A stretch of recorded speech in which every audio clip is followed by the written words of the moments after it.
아마 한비전 교회를 그동안 오랫동안 섬기신 분들은 아십니다. 왜 아시냐면, 뭘 아시냐면 로마서를 좀 자주 한다 하는 것을 아셨을 겁니다.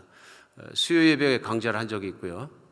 또 다시 새벽 예배에도 그렇고 또 주일 예배에도 로마서 말씀을 나눕니다. 근데 사실은 2007년도 교회가 처음 시작될 때 첫 주부터 시작해서 계속적으로 시리즈로 선포 말씀을 나눴던 것이 바로 이 로마서 말씀이었습니다.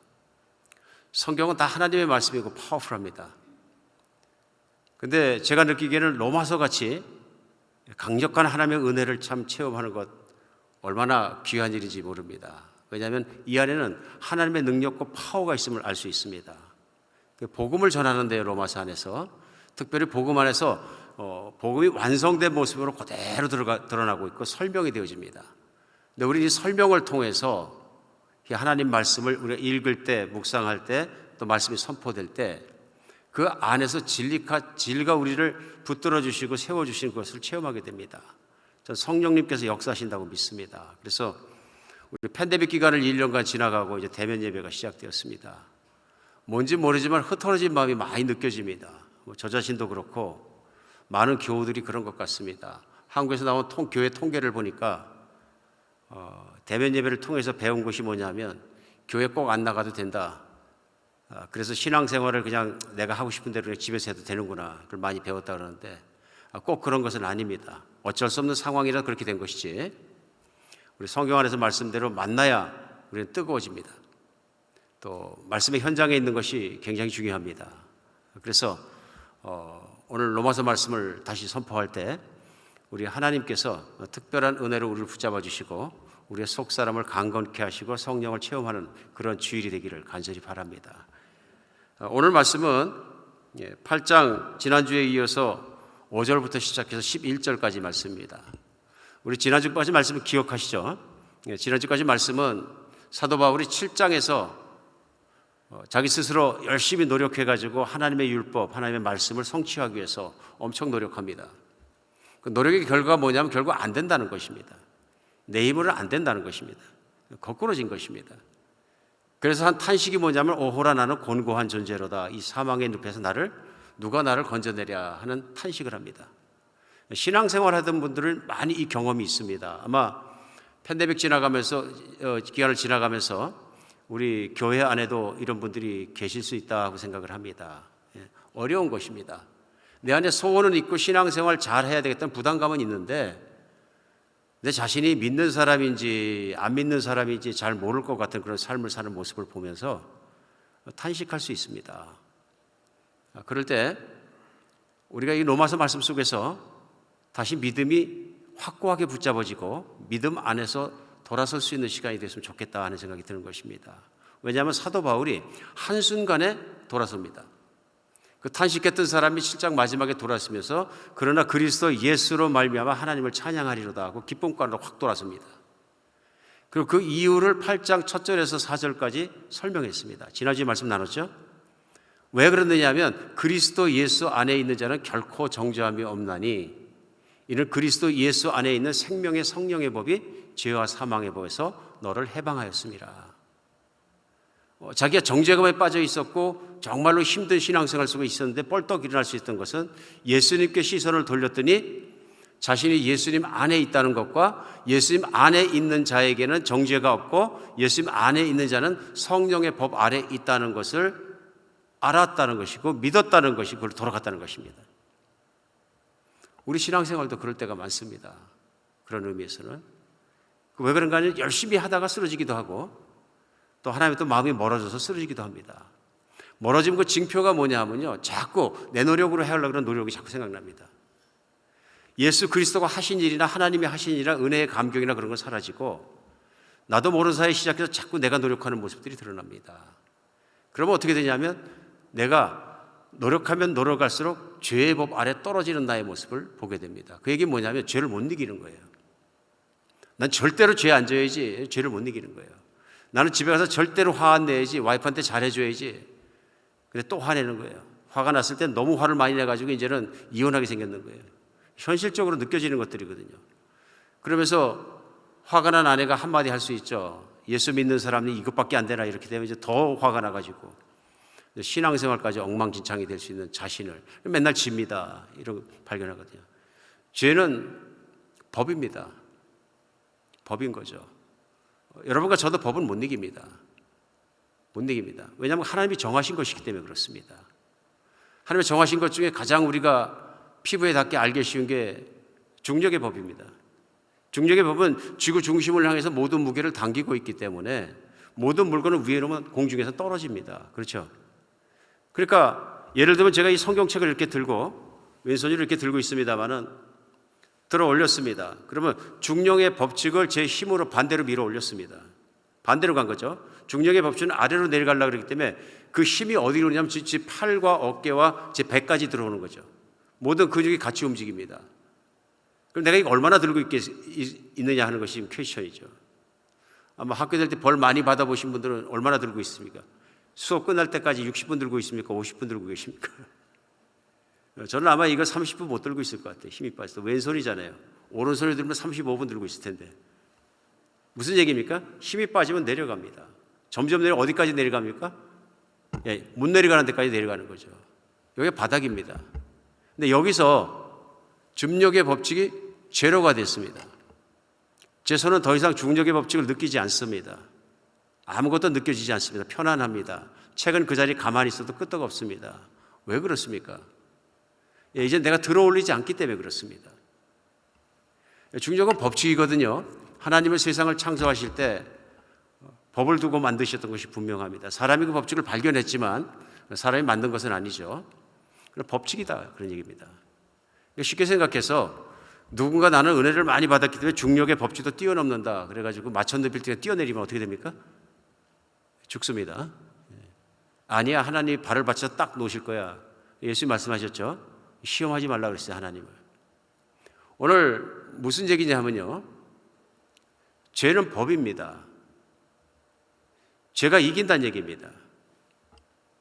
내가 누구 밑에 있느냐, 죄의 법 아래에 있느냐, 아니면은 성령의 법, 곧 예수 그리스도의 은혜의 법 아래에 있느냐, 이 어디 아래에 있느냐에 따라서 달라진다 그런 얘기입니다. 그러니까 사도 바울은 이걸 설명하면서 예수 그리스도의 사람은 예수님을 믿어서 죄의 법 아래에서 예수님을 말해 죄를 용서받고 은혜의 법, 곧 성령의 법의 아래로 옮겨진 사람이다 하는 것입니다. 성령의 법 안에 산다, 예수 안에 산다 하는 것이 분명히 말씀하는 것이죠. 그래서 지난주에 8장 첫 절부터 시작되면 그러므로 예수 그리스도 안에 있는 자에게는 정죄함이 없나니. 왜 그러냐면 예수 그리스도 안에 있는 생명의 성령의 법이 죄와 사망의 법에서 너를 해방하였기 때문이라. 법으로 설명하는 걸 볼 수 있습니다. 오늘 이 말씀이 좀 딱딱하게 느껴질지 모르지만은 너무 중요합니다. 왜 중요하냐면 나는 성령의 법 아래에 있다. 나는 성령님 아래에 있다. 나는 성령님과 함께 있다. 이걸 믿는 것이 얼마나 많은 것을 바꾼지 모른다. 얼마나 복된 삶인지 모른다 하는 것입니다. 신앙생활이 복되지 않는 것, 짐스럽게 느껴지는 건 어쩔 때는 막 힘들고 그런 이유는 간단합니다. 내가 무엇을 받았는지 누구 안에 있는지를 모르기 때문에 그렇습니다. 잊어버려 가기 때문에 그렇습니다. 흐미해지기 때문에 그렇습니다. 오늘 설명은요 5절부터인데요.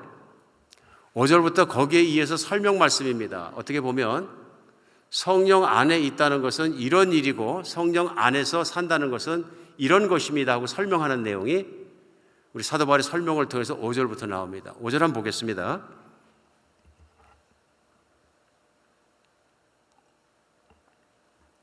육신을 따르는 자는 육신의 일을, 영을 따르는 자는 영의 일을 생각하나니 육신의 생각은 사망이요 영의 생각은 생명과 평안이니라. 이렇게 시작했습니다. 제면서 여기서 무슨 말씀이 나오냐면 생각이라는 단어가 나옵니다. 그러니까 육신을 따르는 자는 육신의 일을 생각하고 영을 따르는 자는 영의 일을 생각한다 하고 말씀이 나옵니다. 사도 바울은 성령 안에 있는 사람과 육신 안에 있는 사람을 설명하면서 두 종류의 사람이거든요. 육신적인 사람, 성령 안에 있는 사람 설명하면서 성령 안에 있는 사람은 생각이 다르다 하는 얘기입니다. 근데 그 초점에서 뭘 대표적으로 예를 들었냐면 생각을 드러냈습니다. 그 사람의 생각이 어떠하면 그 위인도 그러한즉 하고 얘기하는 것처럼 사람의 생각이 어떠하면 그 생각이 그 사람을 결정하는 것을 우리는 알 수 있습니다. 우리 일상을 통해서 늘 알 수 있습니다. 어떤 사람이 아무리 잘 차려입고 아무리 잘해 입었어도 그 사람이 생각하는 것이 그 사람입니다. 그 사람의 생각이 말로 나오고 그 사람의 생각이 행동으로 나옵니다. 결국 그 사람의 생각은 그 사람을 결정합니다. 그렇죠? 오늘 말씀하면서 무엇을 설명하고자 하냐면 육신을 따르는 사람과 성령을 따르는 사람 두 종류의 사람을 구분하고 있습니다. 근데 육신을 따르는 사람은 육신의 것을 생각하고 영을 따르는 사람은 영의 것을 생각한다 하고 구분합니다. 오늘 로마서에서 우리 발견할 수 있는 건 뭐냐면 사람이 여기서 이분됩니다. 계속 육신의 법 아래에 있는데 죄의 법 아래에 있는 사람, 성령의 법 아래에 있는 사람, 육신 안에 있는 사람, 예수 그리스도 안에 있는 사람, 육신 안에 있는 사람, 성령 안에 있는 사람 계속 분리되는 것을 볼 수 있습니다. 믿는다는 것은 무엇이냐 하면 내가 과거엔 육신에 속하여 온 자였는데 육신의 법 아래에 있는 자였는데 예수 그리스도를 믿음으로 과거의 죄가 용서받고 이제는 하나님의 법과 성령의 법 안으로 옮겨졌다 그런 얘기입니다. 옮겨졌다. 오늘 이 말씀 속에서 우리도 생각해 봐야 됩니다. 육신을 따르는 자는 육신의 일을, 영을 따르는 자는 영의 일을 생각한다. 성령의 사람은 참 믿음이 있고 참 믿음 생활을 잘하는 사람은 성령을 따라 산다. 따른다는 얘기는 뭐냐면 따라간다는 의미입니다. 문자 그대로. 누구를 따라가느냐, 무엇을 따라가느냐에 따라 달라진다. 이 얘기는 뭐냐면 생각으로 분리했는데요. 어떤 생각을 따라가느냐 하는 것입니다. 그 생각의 근원이 무엇이냐, 그 생각의 바탕이 무엇이냐 하는 것을 말하고 있습니다. 제 생각에는 이해하기 쉬운 예가 뭐냐면 성경에 나오는데요. 예수님의 제자들이 3년 반 동안 예수님을 따라다닙니다. 그리고 3년 반이 거의 끝났을 때 예수님의 십자가에 못 박히시는 그 사건이 있기 직전에 예수님이 제자들하고 함께 가다가 제 생각에는 졸업시험인 것 같습니다. 예수님이 분명히 제자들을 목적을 가지고 3년 반 동안 훈련을 시키셨습니다. 그러면 예수님은 목적 없이 훈련시킨 분이 아니다 하는 것입니다. 목적이 무엇이었겠느냐 하는 겁니다. 근데 무슨 질문을 하시냐면 사람들이 나를 누구라 하느냐 합니다. 그러자 살아나온 엘리야라 합니다. 선지자라고 합니다. 이런저런 말들을 합니다. 다시 묻습니다. 그런데 너희는 나를 누구라고 하느냐. 그러니까 예수님을 따르는 제자와 세상 사람들을 구분하십니다. 세상 사람들은 그렇게 말하는구나. 그럼 너희들은 나를 누구라 하느냐? 다르게 생각하느냐? 물어봅니다. 그때 베드로 사도가 얘기합니다. 주는 그리스도이시요 살아계신 하나님의 아들이십니다. 정답이에요. 왜 정답이냐면 예수님이 굉장히 기쁘셔했고 예수님이 이 말의 고백 위에다가 예수님의 교회를 세우겠다고까지 말씀하셨어요. 얼마나 대답이 정확하면 이 말 위에, 이 고백 위에, 이 베드로 위에 내가 내 교회를 세우겠다고 그랬어요. 오늘날 교회를 얘기하면 이 신앙의 고백 위에 세워진 거예요. 제일 중요한 질문이 뭐냐면 예수님은 누군가에 대한 답변입니다. 근데 베드로는 예수님은 그리스도시여 살아계신 하나님의 아들이시나이다. 예수님은 기름 부음 받고 우리를 구하러 이 땅에 오신 우리를 구하시는 메시아시요 구원자이시요 하나님의 아들이시고 직접 이 땅에 오신 하나님이십니다 하는 예수님의 신성과 예수님이 하시는 일에 대한 분명한 고백이 거기 있습니다. 그 고백으로 말미암아 예수님을 믿는 사람마다 심판을 받지 않고 영원한 생명으로 옮겨지는 것이죠. 오늘 예수님이 이렇게 기쁜 말씀을 하시니까 베드로를 칭찬하시고 복이 있다 그러시고 정말 인간이 받기에는 큰 복의 얘기를 하십니다. 그러면서 특별히 말씀하신 게 뭐냐면 16장 17절에 보면 그 바요나 시모나 하고서는 다정하게 부르시고 하신 말씀이 이 고백을 내게 알게 하니는 육신이 아니다. 내게 알기는 혈육이 아니다. 어떤 사람이 아니다. 이것을 알게 하시는 하늘에 계신 내 아버지시니라. 오늘 네가 네 입으로 네 생각을 말해서 고백하고 있지만 그런 생각이 너에게서 나온 것도 아니고 사람에게 배워서 나온 것도 아니고 그것이 어디서 나왔냐면 하나님으로부터 온 것이다. 쉽게 생각하면 성령이 너에게 그것을 감동 주고 너에게 그것을 깨닫게 하고 말하게 하셨는데 네 생각 속에 역사하신 분은 하나님이시니라. 이게 복인 거죠. 다른 사람은 이런 고백을 못합니다. 오직 예수님을 3년 동안 따라다니면서 예수님이 하신 일과 가르치신 일과 그런 것들을 종합해서 과연 그러면 이분은 누구시냐? 여기에 대한 분명한 믿음이 나와야 하는 대답입니다. 그래서 제가 졸업시험 아니냐 그런 말씀을 드렸는데 3년 반 동안 예수님이 가장 그들이 알기 원했던 것이 무엇이냐면 예수님이 누구시냐. 사람이 예수님이 누구신지를 바르게 알면 그 믿음대로 대해드립니다. 그렇죠? 믿음대로 대해드립니다. 근데 곧이어서 마태복음 16장은 무슨 사건이 나오냐면 믿음의 고백대로 생각하지 않는 베드로가 나옵니다. 그게 뭐냐 하면 그 고백 뒤에 예수님이 하신 큰 계시를 열어주십니다. 이제 내가 예루살렘으로 가서 유대인의 지도자들과 대제사장의 핍박을 받고 십자가에 못 박혀 죽게 될 것이다. 그리고 3일 만에 살아나야 될 것이다. 감당 못할 말씀을 하십니다. 그러니까 무슨 얘기냐면 충격스러운 얘기합니다. 근데 예수님이 한 번 말씀하신 게 아니라 3번이나 말씀하셨습니다. 근데 이 말씀을 베드로는 그대로 받아들이지 못합니다. 그러니까 베드로가 예수님이 말씀이 끝나자마자 한 행동이 무엇이냐면은 22절에 보면 베드로가 예수를 붙들고 항변하여 이르다 주여 그리 마옵소서 이 일이 결코 주께 미치지 아니하리라. 예수님을 붙잡고 항변했다. 그러니까 신체 어딘가를 붙잡은 거죠. 항변할 때 팔 잡고 구석으로 가가지고 다른 제대로 없는 데서 막 따졌든지 항변했다는 얘기는 영어로 rebuke인데요. 욕했다는 얘기입니다. 쉽게 생각하면. 대들었다 하는 얘기입니다. 항변하여 주여 그리 마옵소서 그런 일은 절대로 있으면 안 됩니다. 그러면서 말하는 거죠. 그러자 23절에 예수님께서 돌이키시며 베드로에게 이르시되 타타나 내대로 물러가라 너는 나를 넘어지게 하는 자로다 하면서 내가 하나님의 일은 생각하지 아니하고 도리어 사람의 일을 생각하는도다 하고 말씀하십니다. 이거 우리 생각해 봐야 합니다. 내가 하나님의 일은 생각하지 않고 사람의 일을 생각하는도다. 그 전에 예수님에 대한 신앙 고백에 생각을 주신 것도 하나님이신데요. 이번에 베드로가 예수님께 이렇게 예수님의 계시에 대해서 반응했을 때 절대로 안 됩니다. 예수님. 그거는 다른 곳으로부터 왔다. 하나님으로부터 온 것이 아니라 마귀로부터 왔다. 왜냐하면 사탄아 뒤로 물러가라 하고 말씀하시거든요. 그러면서 네가 사람의 일을 생각한다. 왜 그렇습니까? 오늘 사실 베드로의 말은 맞습니다. 십자가에 사람이 죽는다는 것은 오직 국가의 반역자나 전쟁의 역적이나 뭐 이런 사람들이 보게끔 십자가에 매달아서 말려 죽이는 것입니다. 비참한 처형 방법이고 베드로나 제자들은 잘 알고 있었습니다. 예루살렘 가면 성 밖에 가끔 십자가에 매달려 죽는 뭐 그런 죄인들을 본 것입니다. 세상에 그것은 조롱거리이고 비난거리이고 저주거리이고 다 싫어하는 것입니다. 근데 자기가 믿고 자기가 따르고 자기가 고백하고 자기 주님이 십자가에 매달려 죄인으로 그것도 어마어마한 죄인으로 돌아가시겠다는 얘기를 하니까 자기들은 그럼 인생이 망하는 겁니다. 오늘 베드로는 받아들일 수 없는 일입니다. 베드로가 생각하는 예수님이 그러시면 안 되고 이 땅 가운데 천군 천사를 부르시고 로마군을 무찌르시고 놀랍게 일어서시고 왕이 되셔야 될 왕이십니다. 메시아는 왕이다. 오늘 왕이 되실 분이 마음 약한 말씀이나 하고 죽는다는 말씀이나 하고 이건 안 맞다 그런 얘기입니다. 무엇을 근거로 그런 겁니까? 내 판단과 내 생각에 의하면 그렇다는 것이죠.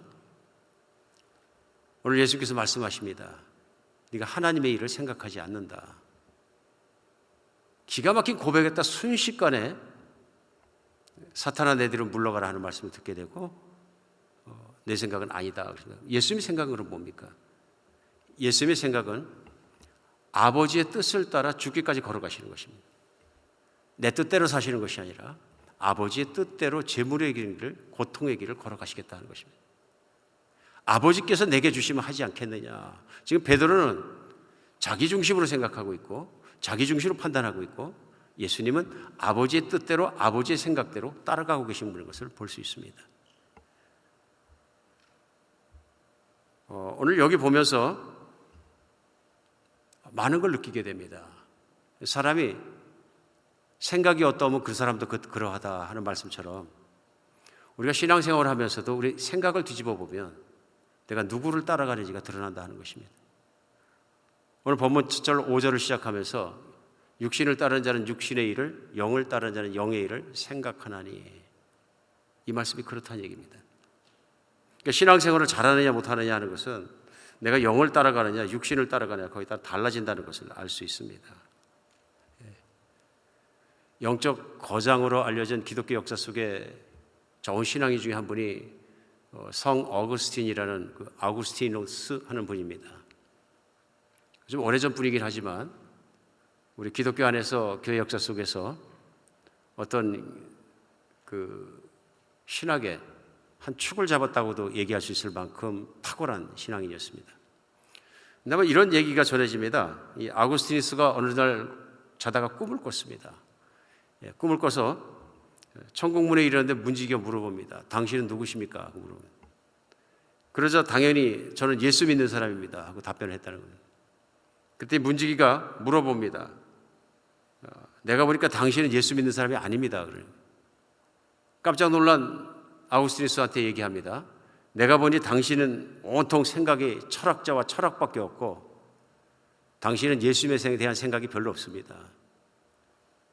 당신은 철학자일지 모르지만 예수 믿는 사람은 아닙니다. 이 꿈이 깨어나고서 아우구스티누스가 너무 놀라가지고 충격을 받습니다. 그때 그가 참으로 낮은 자리에 들어갔을 것 같습니다. 예수님만 바라본다는 것이 무엇인지 알게 됐을 것 같습니다. 마음, 생각, 그것은 어떤 것이냐면 어떤 방 같은 것이죠. 근데 그 방에서 결정되는 것이 우리 육신과 우리 인생을 결정해버리는 것입니다. 가장 중요한 것입니다. 우리는 그래서 성경 안에서도 우리 사람의 육신 안에 있는 영혼을 하나님께서 계속적으로 중요하게 말씀하고 있는 것을 알 수 있습니다. 영혼과 육신을 분리하자는 얘기가 아니고요. 인간을 얘기할 때는 그 영혼을 분리해서 얘기할 수 없다 하는 얘기입니다. 그 사람의 생각이 어떠한 것이 그 안에서 나온다 하는 것입니다. 오늘 우리는 알 수 있는 것이 있습니다. 그것이 뭐냐 하면 하나님께서 성령을 보내주시고 성령을 사람 안에 살게 하셨기 때문에 성령의 말씀을 따라갈 수 있습니다. 따라갈 수 있습니다. 우리 성경을 읽으면서 또 믿음 생활에서 말씀을 들으면서 예수님을 믿고 천국 갈 것을 내가 티켓을 얻었으면 됐다. 이제 나머지는 내가 판단하고 내가 생각하고 살아도 내가 잘 살 수 있다. 이렇게 생각할 수 있을지 모릅니다. 근데 거기서 끝나면 하나님의 뜻이 아닙니다. 하나님의 복과 하나님의 은혜는 거기서 끝난 것이 아니라 성령이 오시고 성령이 사람 속에 들어가시고 성령이 그 사람 안에서 역사하셔야 됩니다. 그러니까 예수님께서도 내가 천국으로 올라가는 것이 너에게 유익하리라 말씀하시고 말씀하신 것이 뭐냐면 성령께서 오실 것이다. 성령께서 오실 것이다. 그래서 성경은 그걸 전하고 있는 것이죠. 변하지 않았던 베드로, 육신의 생각 속에 있던 베드로, 또 다른 제자들 변하지 않고 있다가 예수님 십자가에 못 박힐 땐 도망갔다가 부활하시니까 나타나시니까 그들이 변하기 시작합니다. 그리고 약속대로 예수님이 올라가서 성령이 오시자 완전히 변합니다. 완전히 변합니다. 성령이 오셔서 그들과 함께 계시다가 진리 따라서 살아가고 하나님 뜻을 따라 살아가고 죽는 것도 두려워하지 않고 세상 것을 취하지 않고 온전한 모습으로 따라가는 그들의 모습이 드러나게 됩니다. 성령이 오시는 것이, 성령이 신자 안에 계신 것이 얼마나 큰 복인지를 알게 되는 것입니다. 하나님 이 땅 가운데 우리에게 하시고 싶은 일이 그것이라고 믿으십니다. 하나님과 함께 살 수 없는 인간, 동거할 수 없는 인간을 동거하게 만들어주신 건 예수 그리스도의 사역의 덕분입니다. 십자가의 은혜입니다. 부활의 은혜입니다. 그러나 그것을 나에게 유효하게 하고 그렇게 살게 만들어주시고 그것을 이루신 분은 성령님이십니다. 그래서 성령님과 어떤 일이 일어나냐? 예수를 믿는 사람마다 성령을 받고 성령을 받은 사람마다 하나님과 함께 한 몸에서 살아가는 것이 가능해집니다. 이것이 하나님이 원하시는 것이고, 바꿔서 얘기하면 인간이 누리고 받을 수 있는 최고의 복입니다. 내가 이미 받은 성령을 받은 것이 어떤 것인지를 내가 가슴 깊이 모른다면은 신앙생활은 시작이 잘 안 된 것이죠. 왜냐하면 신앙생활은 하나님을 따라 살아가는 것이 신앙생활입니다. 하나님과 함께 사는 것이 신앙생활이거든요. 그러니까 지난주에도 말씀을 나눴습니다마는 혹시 성령 받았습니까? 하고 여쭤보면 성령 받은 건 잘 모르겠습니다. 이렇게 되시면 하나님이 실망하십니다.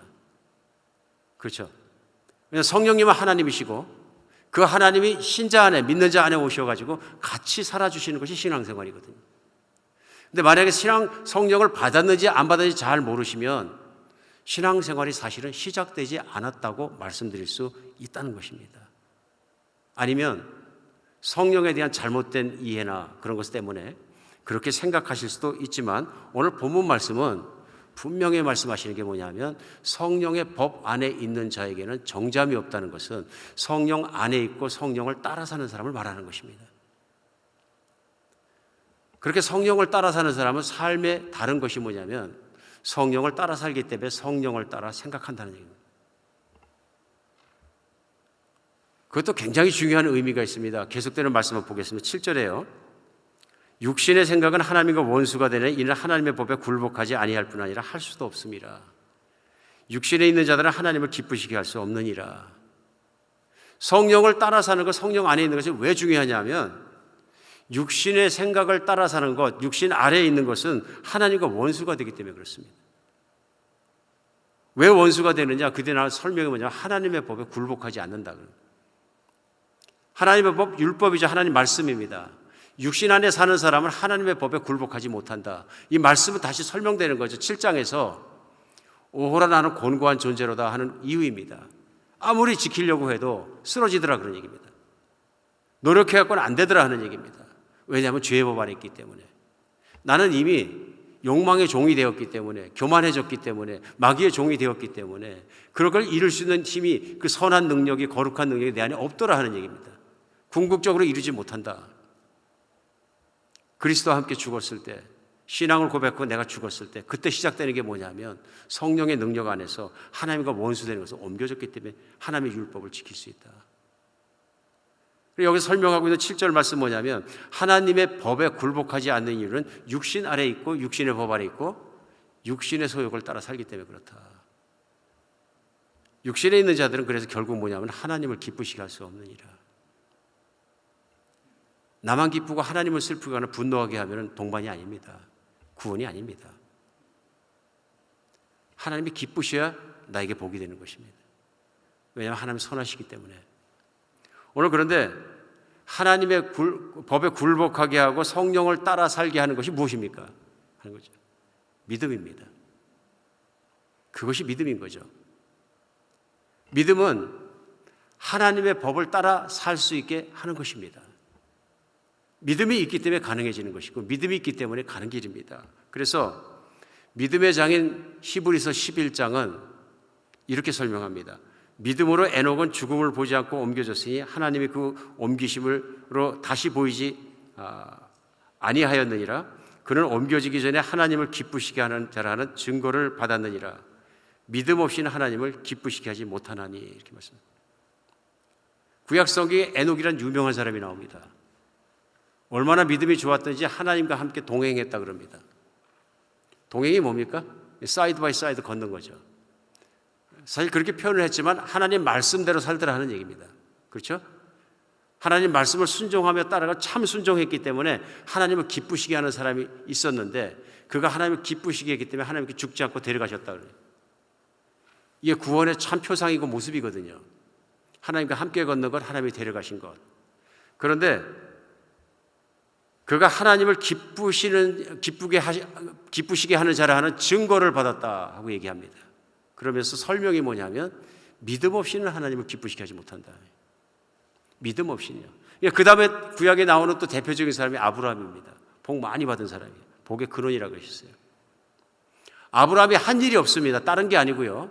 하나님의 말씀을 그가 믿으니, 하나님을 믿으니 그것을 의로 여겼다 하시면서 아브라함이 얼마나 믿었느냐 하면 자기가 가보지도 않고 위험하고 엄두도 낼 수 없는 이방 땅을 본토 친척 아비의 집 편안한 데를 다 버리고 가라는데 갔다는 거예요. 믿음이죠. 믿음이 가능케 하는 것입니다.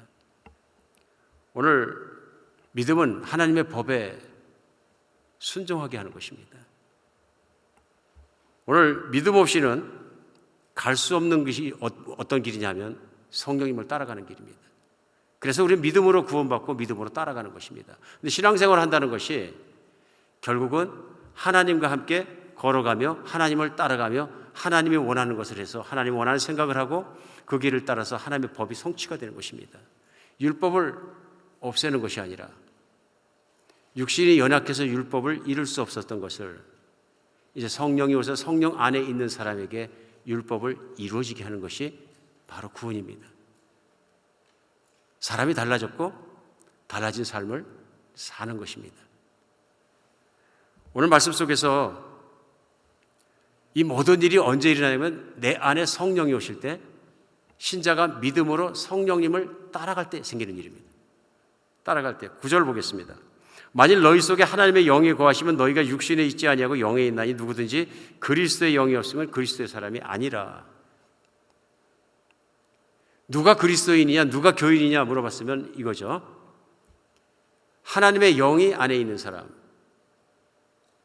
다른 말로 표현합니다. 누구든지 그리스도의 영이 없으면 그리스도의 사람이 아니라.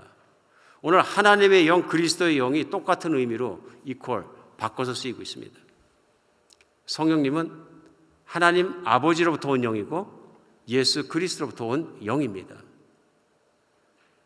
우리가 믿는 하나님은 성부, 성자, 성령이 한 분이신 삼위일체 하나님이십니다. 뗄래야 뗄 수 없습니다. 완전한 한 분이십니다. 그런데 하나님께서 우리를 위해 구원의 사역을 할 때 역할을 나누어 하실 수 있습니다. 이제 성령님은 우리 안에 하나님 아버지와 예수 그리스도를 구현해내는 것입니다. 나타내시는 것입니다. 그것이 성령님이십니다. 그래서 성령이 없으면 그리스도의 사람이 아니다 하고 얘기합니다. 성령이 계시면 하나님의 법에 순종하게 되고 신령한 생각들을 하게 되고 삶의 활력도 생깁니다. 마지막 절입니다. 예수를 죽은 자 가운데 살리시는 영이 너희 안에 거하시면 그리스도 예수를 죽은 자 가운데 살리신 이가 너희 안에 거하시는 그의 영으로 말미암아 너희 죽을 몸도 살리시리라.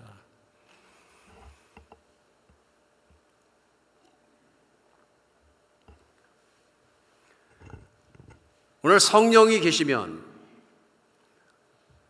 너희 안에 성령이 계시면 그 성령으로 말미암아 죽을 몸도 살리시리라 하는 것입니다. 구원에 대한 보증입니다. 우리 성령님은 우리 안에서 하시는 일이 무엇이냐면 우리를 구원하셔서 영원한 생명 속에 하나님과 함께 살아갈 수 있도록 지키시는 일을 하십니다. 한 사람도 잃어버리지 아니하시고 지키시는 일을 하십니다. 그런 것이죠. 오늘 살다가 사람은 육신에서 죽습니다. 새 몸을 받아야 합니다. 영원한 몸을 받아야 합니다. 그런데 오늘날 이 땅에 살다가 내가 죽으면 내가 죽은 관 속에는 아무도 따라 들어가지 못합니다. 누가 따라 들어가겠습니까?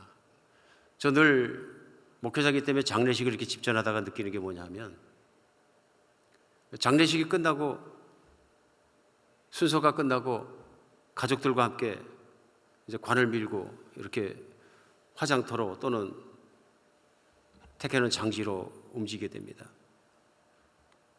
그리고 화장을 하던 장지에 묻던 가면은 거기가 끝입니다. 아무리 사랑해도 못 따라 들어가는 곳이 있습니다. 땅 속에 못 따라 들어갑니다. 관 속에 못 들어갑니다. 불구덩이 속에 못 들어갑니다. 길이 없습니다. 아무도 못 들어갑니다. 아무리 사랑해도 내가 목숨 바쳐 사랑해도 못 들어갑니다. 들어가도 의미가 없고요. 성령님이 그 안에 계시다는 얘기입니다. 성령님은 함께 계시고 영원히 떠나지 않으실 것이다. 이 예수님 약속이고 성경의 약속이고 정말 확고한 약속이 뭐냐면 너에게 오는 성령님은 떠나지 않고 너희를 보증하시고 지키실 것이다. 그게 인치다고 표현한 것이 보증하시고 믿으십니까? 그러면 어떤 일이 일어나겠습니까? 11절 말씀, 맨 마지막 말씀, 너희 안에 거하시는 그 영으로 말해 너희 죽을 몸도 살리시리라. 여기 믿음이 아멘하고 있으면 나의 부활은 너무나 확실하고 나의 새로운 삶과 영원한 삶은 너무나 확실해지고 성령이 주시는 확신 가운데 살아가기 때문에 생명의 능력이 그 안에 나온다. 생명의 즐거움이, 생명의 기쁨이 거기서 나오니까 내가 정말 세상에 두렵지 않고 그 기쁨과 즐거움 때문에 기쁨으로 내가 삶을 살면서 생명력 있게 살아갈 수 있다. 신앙생활은 다른 거 몰라도 생명력이 있어야 합니다. 생명력은 다른 거예요. 몸이 건강하고 체력이 튼튼하고 해서 나오는 그냥 육신적인 힘과 그것이 아닙니다. 이 생명의 능력은 내가 영원히 살아간다는 그 믿음과 확고한 것과 하나님이 사랑받는다는 확신으로 말미암아는 조입니다. 기쁨과 파워입니다. 보통 사람들은 생각하지도 못할, 견디지도 못할 일들을 얼마든지 해내고 얼마든지 견딥니다. 왜 그러느냐 하면 내 안에 그 능력이 있기 때문에 그렇습니다. 누가 주시나요? 생명의 성령이 주시는, 진리의 성령이 그걸 붙들어 주시기 때문에 그 믿음으로 말미암아 그 능력이 솟구쳐 올라오는 것입니다. 오늘 말씀 속에서 우리는 알 수 있는 것이 있습니다. 하나님이 주시는 최고의 선물은 성령님입니다. 하나님 자신을 주신 거예요. 하나님 자신이 신자 안으로 들어오신 거예요. 하나님 자신이 함께 살아주시는 거예요. 그것이 안 됐던 것을, 구약에서 도저히 안 됐던 것을, 어느 세대에도 못했던 것을, 듣지도 못했던 것을 하나님이 이루시는 뭐냐면 예수 그리스도를 통해서 성령 보내주시고 성령 같이 와서 같이 살아주시는 거예요. 내가 받은 복이 얼마나 크다는 것을 성령 받은 것 갖고 우리는 알아야 된다는 것이죠. 믿어야 된다는 것이죠. 그러면 성령의 생각을 하고 성령의 법을 따라 살고 나 자신보다 하나님을 훨씬 더 사랑하고 성령님을 의지하고 성령님을 따라 사는 생각으로 꽉 차게 된다는 얘기입니다. 성령이 충만한 거예요. 오늘 최고의 복은 성령님과 함께 사는 것입니다. 성령님은 나를 사랑해 나를 떠나지 못하시고 나도 성령님을 사랑하고 나도 성령님을 따라가고 싶기 때문에 못 떠나는 것입니다. 우리 오늘 본문 말씀을 생각하면서 삶 속에 적용을 했으면 좋겠습니다. 제일 먼저 성령께서 나와 함께 계신 것을 믿어야 합니다. 안 믿으면 아무 소용없습니다. 신앙도 헛것입니다. 하나님은 내 안에 계시다. 하나님은 나와 함께 계시다. 하나님은 그리스도로 말미암아 성령께서 나의 구원을 다 인치시고 보증하시고 떠나지 않으신다는 약속은 내 안에 유효하다. 나는 성령과 함께 있거나 성령과 함께 살아간다. 여기에 대한 확실한 믿음이 들어야 되는 것입니다. 어쩔 경우에 만약에 나는 다른 사람과 한 방 쓰는 것도 편하지 않아 갖고 어떨 때는 어떤 사람과 공기를 같이 나눠서 같은 코로다가 숨 쉬는 것도 불편할 때가 있는데 다른 사람과 있는 것도 불편한데 하나님이 내 안에 오시기 난 불편할 것 같아요. 그럼 제가 이제 다시 시작해야 됩니다. 당신은 죄인이기 때문에 이기적입니다. 육신적이기 때문에 이기적입니다. 근데 문제는 뭐냐면 당신의 문제를 당신이 해결하지 못합니다. 그 생각을 쫓아가면, 그런 개인주의를 쫓아가면, 나만 편안한 걸 생각을 쫓아가면 최종적으로 당신이 남을 텐데 어떤 모습이 나냐면 외로움의 극대함 속에서 당신이 남습니다. 외로운 관 속에서 외롭게 홀로 자신을 발견하게 될 것이고 결국 그것이 종말이 되는 것이 아니라 복되지 못한 미래를 그 후에 보게 될 것입니다. 여기밖에 없는 거예요. 내가 내 모습에 대해서 외로움은 외로울수록, 힘겨움은 힘겨울수록, 내 죄의 모습을 보게 되면 보게 될수록, 깨닫게 되면 깨닫게 될수록 하나님께 감사하게 됩니다.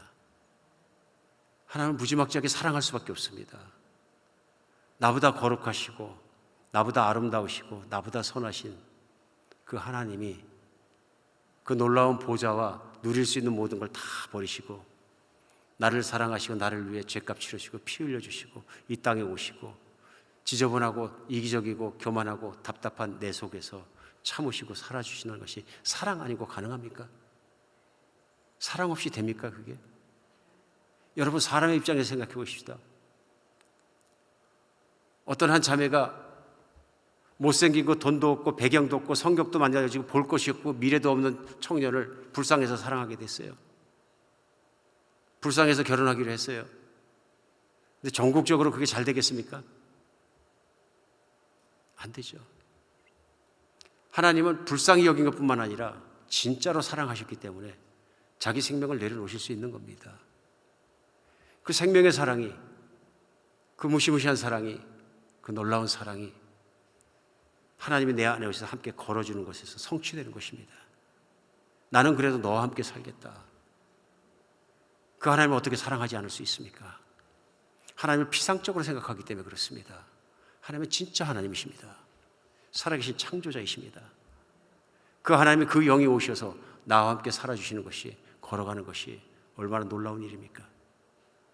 믿어야 합니다. 믿어야 합니다. 세상에 누구 부잣집에 아들이 되고 딸이 되는 것보다 훨씬 더 놀라운 일 아닙니까? 오늘 성령에 관한 말씀은 진행되면서 계속 우리에게 그 진리를 전해줄 것입니다. 세계 최고의 부자의 자녀가 되는 것보다 성령과 함께 살아가는 것이 더 복되다. 말씀을 믿을 때 이것이 진리가 되는 것입니다. 믿으시기 바랍니다. 두 번째는 성령을 믿어야 되고 성령을 의식하고 따라가야 됩니다. 성령이 암만 내 안에 계시다는 걸 내가 믿어도 의식하지 않으면 소용없습니다. 하나님께 돌이켜야 되고 우리 생각을 돌이켜야 됩니다. 의식하지 않으면 어떻게 되냐면요, 육신을 따라가는 삶을 삽니다. 육신을 따라가는 삶은 뭐냐면 하나님으로 말미암아 진리로 말미암아 구원으로 말미암아 하나님 때문에 기뻐하며 살던 사람이 갑자기 내 육신으로 즐겁고 육신으로 만족하고 그런 것만 인생에 추구를 하다 보면 어떻게 되냐면 그게 꽉 찹니다. 꽉 차는 거죠. 그래서 육신의 만족을 위한 생각으로만 꽉 차 있기 때문에 성령이 비집고 들어갈 틈이 없을 만큼 생각이 꽉 차게 됩니다. 이러면 이제 하나님이 거의 떠난 거죠. 근데 매일 성령님을 생각하고 사랑하고 따라가고 좋은 교제에서 사는 것은 저절로 되지 않습니다. 성경 계속 반복해서 훈련을 통해서 됩니다. 아주 작은 순종과 훈련을 통해서 점점 해서 온전하게 성령님을 따라 사는 삶까지를 끌어가십니다. 생각해 보십시오. 어떤 사람이 아침에 일어나서 제일 먼저 신문을 봅니다. 뉴스를 보고 인터넷을 열고 또 뉴스를 찾고 내가 자는 사이 세상은 어떻게 됐나. 그 뉴스를 보다 보면 뭐 나옵니까? 정치판에서 싸우는 것들이 다 나옵니다. 미국, 한국, 세계 안 싸우는 나라가 없습니다. 다 싸웁니다. 그러다 보니까 별별 거 다 나옵니다. 인트레스팅 하긴 하지만 거기 매료되다 보면 쭉 읽는 거죠. 정치만 그런지 하더니 사회변에 들을 때 범죄투성입니다. 와, 이런 일도 있구나. 뭘 보고 이렇게 하다 보니까 한참 있다 연애란에 가면 또 연애란에 또 누가 어떻게 됐더라, 뭐 어떻게 됐더라, 뭐 쫙 스토리들이 나옵니다.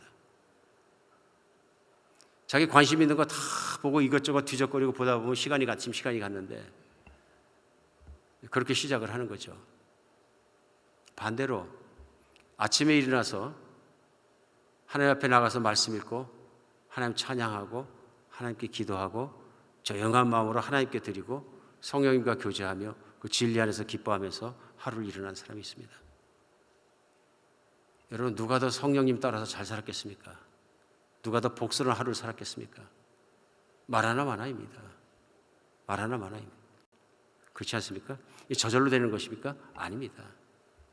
내가 육신을 따라가면 육신의 소욕에서 내가 사망하지만 성령을 따라가면 거기에서 우리는 분명히 좋은 성령과의 교제를 이룰 수 있는 것입니다. 저녁 때 마찬가지죠. 일 마치고 들어와서 얼른 저녁 먹고 오늘 봐야 되는 연속극 보고 오늘 봐야 되는 거 보고 뭐 스포츠 게임도 보고 이것저것 하고 한참을 보다가 몇 시간을 보다가 잠자리 들어갑니다. 또 다른 사람은 하루 일과 마치고 들어와서 다시 조용히 하나님 앞에 앉아서 하루 지낸 일을 되돌아보면서 성령님의 뜻대로 해내는가, 내 마음대로 잘못한 것들은 없는가 점검합니다.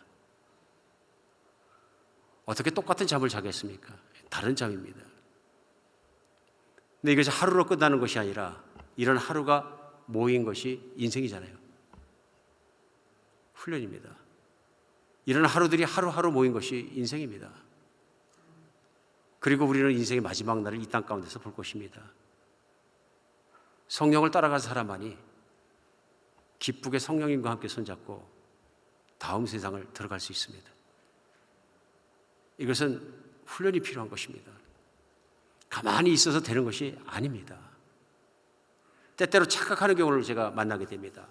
성도님 중에서도 그런 경우가 있는데요. 성령을 잘못 이해하시니까 목사님 맨날 강조하는 것처럼 뭐 말씀 읽고 묵상하고 뭐 기도하고 이런 거 많이 안 해도 딱 은혜 받으면 저절로 변합니다. 그런 거예요. 제가 직접 만났는데요. 그것도 아멘이고 좋습니다. 성령이 충만하면 갑자기 받을 수 있죠. 근데 문제는 뭐냐면 그 자매님께서 오래전에 기억인데요. 삶을 살아가시는데 교우들이 자꾸 와서 말씀하시는 거예요. 목사님이 나무라야 합니다. 나무라야.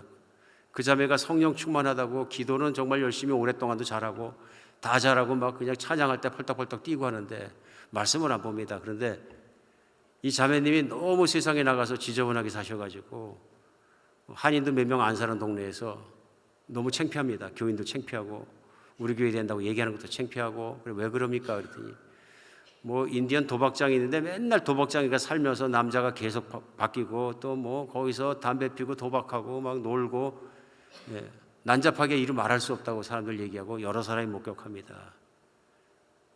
심지어는 몸을 팔지 않느냐 그런 얘기도 있고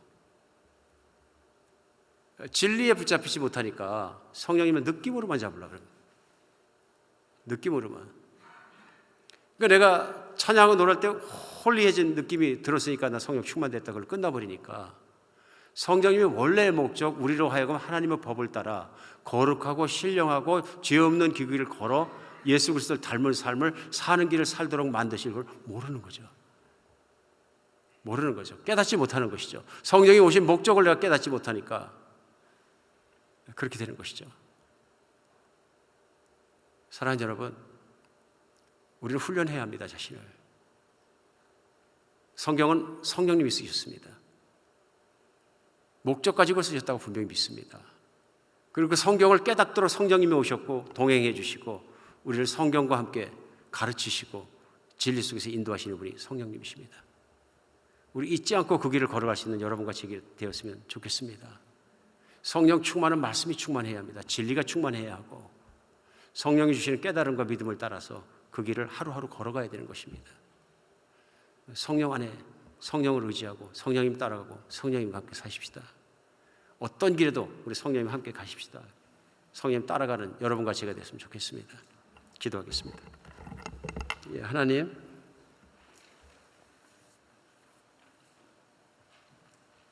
하나님이 내 안에 계신데도 불구하고 하나님 계시지 않은 것처럼 생각하고 행동하고 살아가는 순간순간이 하루를 메우고 이틀을 메우고 삶을 메워가다가 이따금 드리는 예배 가지고는 주님의 뜻에 합당하지 않다는 걸 느끼면서도 그냥 정죄감과 죄책감 속에서 살아가는 경우가 많습니다. 하나님, 우리가 부족합니다.